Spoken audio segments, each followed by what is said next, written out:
Well, you have to have a certain state of mind to be able to perceive when the question is needed.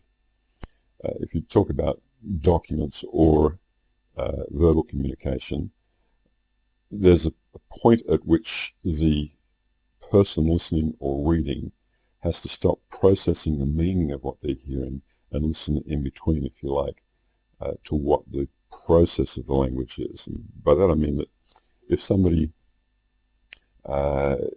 is being very specific about certain parts of what they're describing, either in a document or verbally,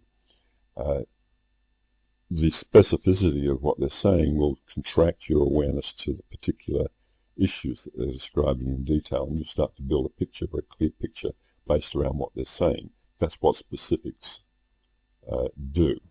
When I say specific, people basically will start to describe in clear terms or clearer terms what it is that they see or what they hear or what they feel, and they'll paint that picture for you. So you begin to then form that picture based around your interpretation of the visual, auditory, and kinesthetic type of information that's been given to you. When that happens, your awareness contracts and focuses, and that's the nature of people giving detail. When that happens, your mind doesn't see the bigger picture while it's focusing on the narrower, more contracted picture. So the process of awareness that's occurring is your mind's contracting and directing and focusing, and that's the nature of the language that's being used.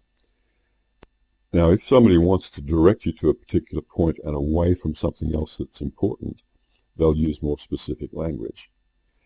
If, on the other hand, they don't want you to look at detail, they'll use more global type of language, language that can be interpreted in a number of different ways. And so that will expand your awareness while you're listening, while you're watching, while you're reading.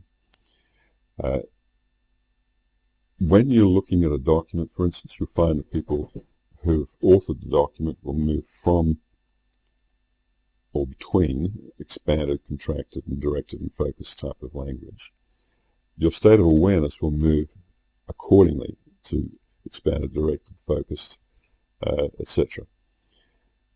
You need to be able to control that process within your own awareness in order to see the gaps and to see what's happening. So that when the language moves from specific to general, you become aware of the fact that your mind will also move from specific to general. And at that point, that's one of the times you usually want to ask a question, because it's moved from specific to general for a reason, and that's to take your mind somewhere else. It's the nature of influencing. That's the nature of persuasion.